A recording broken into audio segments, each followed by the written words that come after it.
केंद्र राज्य वित्तीय संबंधों से जुड़ी समस्याएं और वित्त आयोग की भूमिका। 1. परिचय।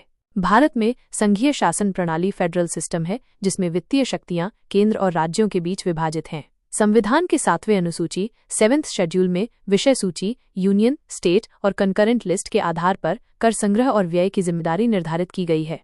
केंद्र और राज्यों के बीच वित्तीय संबंधों को संतुलित बनाए रखने के लिए वित्त आयोग फाइनेंस कमीशन की स्थापना की जाती है जो करों के बंटवारे और अनुदानों ग्रांट्स का निर्धारण करता है। 2. केंद्र राज्य वित्तीय संबंधों की संरचना। 1. राजस्व संग्रह और करों का वितरण। प्रत्यक्ष कर, डायरेक्ट टैक्स, आयकर, कॉर्पोरेट टैक्स आदि केंद्र सरकार द्वारा एकत्र किए जाते हैं। अप्रत्यक्ष कर, इनडायरेक्ट टैक्स माइनस जीएसटी लागू होने से अब अधिकांश अप्रत्यक्ष कर केंद्र और राज्य में साझा होते हैं। संविधान के अनुच्छेद 280 के अनुसार वित्त आयोग करों के वितरण का निर्धारण करता है। 2. अनुदान और वित्तीय सहायता। राज्यों को केंद्र से अनुदान, ग्रांट्स इन एड मिलते हैं। केंद्र प्रायोजित योजनाएं, सेंट्रली स्पॉन्सर्ड स्कीम्स -CSS, राज्यों को विकास परियोजनाओं के लिए आर्थिक सहायता प्रदान करती हैं। 3. केंद्र राज्य वित्तीय संबंधों से जुड़ी समस्याएं। 1. कर राजस्व का असमान वितरण। जीएसटी लागू होने के बाद राज्यों की कर स्वतंत्रता कम हो गई। राज्यों को जीएसटी क्षतिपूर्ति कॉम्पेंसेशन की आवश्यकता होती है। 2022 में जीएसटी क्षतिपूर्ति समाप्त होने के बाद कई राज्यों को राजस्व की कमी हुई। 2. केंद्र की वित्तीय शक्तियां अधिक। केंद्र सरकार प्रत्यक्ष करों से अधिक राजस्व अर्जित करती है जबकि राज्यों के पास राजस्व जुटाने के सीमित साधन हैं। राज्यों को केंद्र पर अधिक निर्भर रहना पड़ता है जिससे उनकी वित्तीय स्वायत्तता प्रभावित होती है। 3. अनुदानों और योजनाओं में असमानता। कई राज्यों को केंद्र से अनुदान कम मिलता है जिससे उनके विकास पर असर पड़ता है। एक आकार सभी के लिए उपयुक्त नहीं। केंद्र प्रायोजित योजनाओं में राज्यों की अलग अलग जरूरतों का ध्यान नहीं रखा जाता। 4. विशेष राज्य का दर्जा, स्पेशल कैटेगरी स्टेटस का मुद्दा।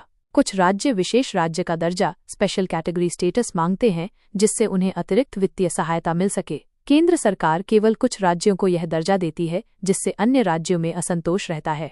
5. कर्ज और उधारी की समस्या। केंद्र सरकार राज्यों की ऋण उधारी बोरोइंग लिमिट्स को नियंत्रित करती है। कोविड-19 के बाद कई राज्यों की वित्तीय स्थिति खराब हुई लेकिन वे स्वतंत्र रूप से उधारी नहीं ले सकते। 4. वित्त आयोग की भूमिका। 1. करों के वितरण का निर्धारण।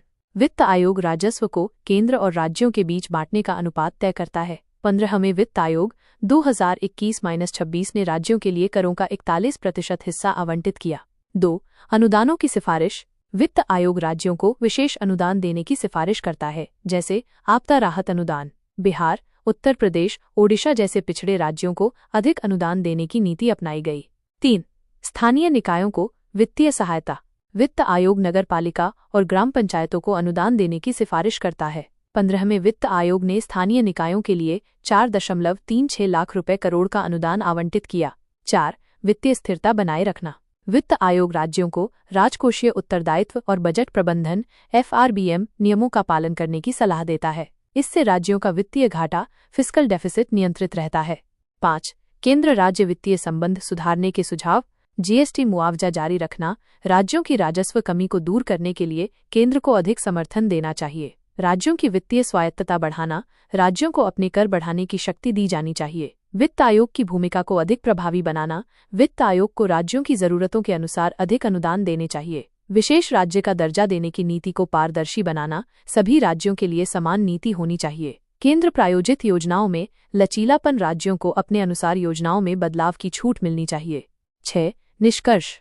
भारत में केंद्र राज्य वित्तीय संबंधों को संतुलित बनाना एक बड़ी चुनौती है। राज्यों को अधिक वित्तीय स्वायत्तता देने, कर राजस्व के न्यायसंगत वितरण और वित्त आयोग की सिफारिशों को प्रभावी ढंग से लागू करने की जरूरत है। इससे राज्यों का विकास तेज होगा और भारत की संघीय प्रणाली मजबूत होगी।